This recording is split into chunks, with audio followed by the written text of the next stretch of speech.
Salve pessoal, tudo bem? Davi Vega com vocês novamente. Bom, hoje eu quero fazer um vídeo, na verdade uma videoaula, né? Eu não estou me baseando necessariamente em nenhum livro específico, né? Que eu vinha fazendo comentários de livros e de filmes, mas hoje eu quero falar em geral. Existe uma bibliografia vasta sobre o tema e eu gostaria de falar sobre o islamismo, né? O islamismo não só no quesito religião, mas até no quesito movimento étnico e político, e um movimento que partiu dos povos árabes, e a gente sabe que nem todo árabe é muçulmano e nem todo muçulmano é árabe. Já vou explicar para vocês que a maior parte dos povos muçulmanos, a maioria dos muçulmanos, não necessariamente são árabes. Tem a Indonésia e o Paquistão, né? Onde tem grandes populações muçulmanas, né? Bom, o que a gente tem que entender sobre o islamismo é que ele surge ali na Península Arábica por volta da Alta Idade Média, né? Um ano crucial vai ser o ano de 610, no século VII. O ano de 610 é quando um profeta, que ainda não era profeta, chamado Maomé ou Mohammed, né? O Mohammed, ele tinha um refúgio, uma espécie de retiro, que ele ia numa montanha, numa caverna, e num desses retiros ele teria tido uma revelação. Dizem que ele encontrou o anjo Gabriel, né? O anjo Gabriel encontrou Maomé e recitou a verdadeira palavra de Deus, que seria a palavra do chamado Deus Alá. Vale lembrar que na Península Arábica era uma espécie de confederação de povos árabes, de tribos que ainda eram pagãs, né? Que vinham ali daquela tradição persa, da tradição da Babilônia, que era do Iraque e tudo mais, aquela região ali, tudo misturado. Tinha os assírios, os sumérios, todos aqueles povos, inclusive da Mesopotâmia também. Então era um conglomerado de povos, né? Que não tinha uma unificação. E muitos deles, nas suas religiões pagãs, nem acreditavam na imortalidade da alma e nem na vida após a morte, que só vai ser introduzida depois, né? E essa revelação que o Maomé recebeu, ele passou basicamente 2 a 3 anos sem falar para ninguém, né? Depois ele falou para sua esposa, Katira, né? E para um primo chamado Ali, que foram as duas primeiras pessoas que se converteram ao islamismo, né? Era uma nova religião e naquela região os árabes já vinham crescendo muito no comércio, aquela região desértica, por conta das caravanas de camelo e tudo mais, né? Isso aconteceu na cidade de Meca. Meca fica na Arábia Saudita. E eles tinham uma pedra sagrada chamada Kaaba. É uma pedra negra que fica na cidade de Meca até hoje e recebe várias peregrinações. A princípio, essa pedra, que era uma pedra com um valor simbólico pagão, mas depois ela vai se tornar a pedra sagrada dos muçulmanos, né? Que na religião deles, pelo menos uma vez na vida, eles devem ir a Meca, né? Nessa peregrinação. E quando eles rezam, que eles colocam a cabeça no chão, é voltado para Meca. Eles fazem esse ritual voltado para Meca. Então, a base do islamismo, ela vai ser o livro Alcorão ou Corão. Esse prefixo al significa... ele é muito presente nas palavras de origem árabe, né? Inclusive nas palavras do português. Almofada, alcachofra, né? Palavras que nós herdamos, alface, né? Que nós herdamos dos árabes, né? E o Alcorão significa a recitação.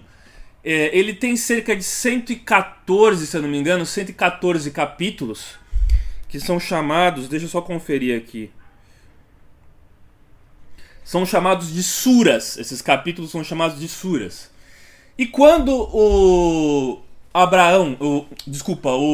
Maomé, ele professa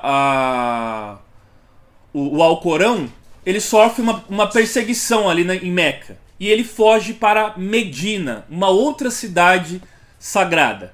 Essa fuga é conhecida como Hégira, né? O Maomé, ele era da tribo dos Quraishitas, né? Era uma tribo que tinha uma grande influência na região da Arábia Saudita, ali de Meca e tudo mais. Então Meca e Medina se tornam duas cidades sagradas para os islâmicos. E depois vai ter uma terceira cidade que vai ser considerada sagrada, que é a cidade de Jerusalém, que é a cidade sagrada para os cristãos e para os judeus também, né? Das três religiões, a mais antiga é o judaísmo, depois o cristianismo e depois a mais nova é o islamismo, né, que surge em 610, como eu disse, e vai até depois ele vai se proliferar, né, depois da morte de Maomé em 632. Ele morre em 632. A sua esposa, Kadira, ela era 15 anos mais velha que ele, e ele teve 6 filhos com ela, dos quais 4 sobreviveram. E um desses filhos é a Fátima, né? A Fátima, que depois vai casar com o seu futuro genro, que vai ser o genro Ali. Por que é importante a gente entender esse papel da Fátima e do Ali? Porque deles vão surgir uma vertente, que é a vertente mais conservadora, que é a xiita, que acredita que os califados e as lideranças muçulmanas devem ser necessariamente as lideranças descendentes do profeta, de Ali e de Fátima. E os sunitas acreditam que podem ser, através até de uma eleição ou de uma outra forma, um outro grupo muçulmano, não necessariamente os de sangue azul, né, os nobres, vamos dizer assim, descendentes do profeta, né? Ali naquela Península Arábica, o Maomé, ele era analfabeto, e ele vai recitar, promulgando e falando muito sobre a nova religião que tinha acabado de surgir. E depois vai ser escrito o Alcorão, anos depois. Assim como a Bíblia só foi ser escrita anos depois, por conta de Paulo, de Tarso e tudo mais, da profusão do cristianismo e tudo mais, o Alcorão só surge depois também, né? E ele sofre uma resistência a princípio daquelas tribos pagãs que viviam na região, mas com o tempo ele consegue converter todo mundo. E vai ter uma grande profusão o islamismo em toda a Península Arábica, passando pela Mesopotâmia, passando pelo Mediterrâneo. Os árabes vão conquistar o norte da África, e aí no norte da África tem os magrebinos, que são os marroquinos, né, argelinos. E inclusive eles conseguiram chegar na Europa, na Península Ibérica. Eles conquistaram a Península Ibérica, que tem o califado, né, de Córdoba, né, ali na Espanha, no Al-Andalus, e o Algarve em Portugal, né. Vale lembrar que para um muçulmano, por ele pertencer à religião, das três religiões, a mais recente, né, uma conversão ao cristianismo ou ao judaísmo, ele é visto como uma espécie de retrocesso, né, na visão dos muçulmanos, né? Todos os que professam o islamismo são considerados muçulmanos, mas não necessariamente árabes, como eu disse, né? Bom, então a grande capital do reino muçulmano que ficou por muito tempo vai ser Bagdá, no Iraque, que era a antiga Babilônia. E de lá várias figuras importantes e vários estudos que contribuem inclusive para a ciência vão surgir. Inclusive os algarismos indo-arábicos e a introdução do zero na matemática. A revolução que foi feita na matemática quando se introduziu o zero. Os romanos não tinham a noção do zero, por exemplo, né? Só que a princípio o islamismo ele era muito fragilizado, dado, por exemplo, ao Império Bizantino e os outros impérios herdeiros do Império Romano que existia até então. Só que depois vai crescer de uma forma tão grande que hoje o islamismo é a segunda maior religião do mundo e a que mais recebe novos adeptos, o islamismo, né? Principalmente aqueles filhos de imigrantes do norte da África ou da Turquia lá na Europa, e inclusive a associação que eles têm alguns com grupos radicais também e tudo mais, né? Mas há um grande número de adeptos que acabam se convertendo ao islamismo, né? Bom, para níveis bíblicos, os árabes eles são descendentes de Ismael e os judeus de Abrão. Mas o nome principal para os judeus é Isaac e o nome principal para os árabes é Ismael. São povos irmãos, mas que por conta da construção do Estado de Israel, a questão palestina os torna inimigos e ocorre a Guerra Santa, a Intifada, que foi o levante, né, contra os inimigos do Islão, né? E o que eles chamam de jihad. A jihad é a luta contra os infiéis. É o papel do muçulmano, que pode ser uma luta armada, mas pode ser um trabalho intelectual contra os infiéis, no sentido de converter mais pessoas para a verdade, a luz, que é Alá, que seria o Deus maior, né?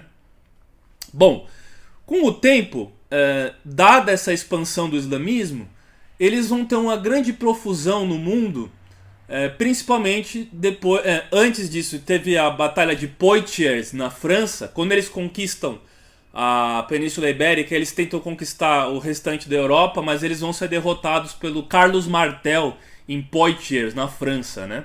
E aí essa vitória do Carlos Martel impediu que os muçulmanos avançassem pelo continente europeu, né?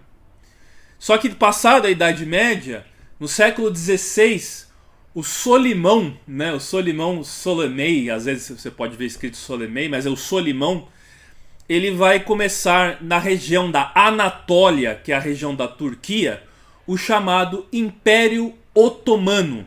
O Império Otomano vai ser o Império dos Turcos, que logo vai se rivalizar, depois de 1500 principalmente, com os Impérios dos Habsburgos e o Império Russo. O Império Russo e dos Habsburgos. Os Habsburgos era o Império da Áustria, ao qual a Espanha pertencia, e teve aquela batalha famosa entre os espanhóis contra entre os espanhóis e os turcos, né? Espanhóis contra turcos, a Batalha de Lepanto, do qual o próprio Miguel de Cervantes participou.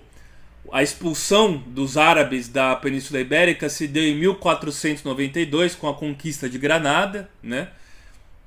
E aí muitos deles foram convertidos ao cristianismo num processo chamado processo de conversão dos cristãos novos. Eles se tornaram novos cristãos, tanto os árabes quanto os judeus.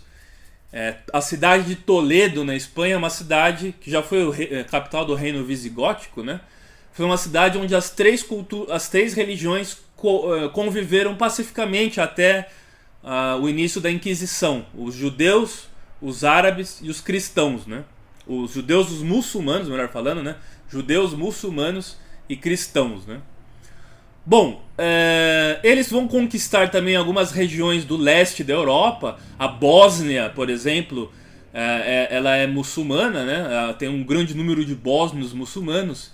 E na Ásia também, o Paquistão, a Índia, vai ser um país onde tinha uma minoria muçulmana e que entrava em rivalidade com os hindus, né? E só depois que foi criado o Estado da Palestina, né? Depois da confusão ali com os hindus no século XX, né? Mas antigamente a Índia tinha essas duas religiões, os hindus e os muçulmanos, né?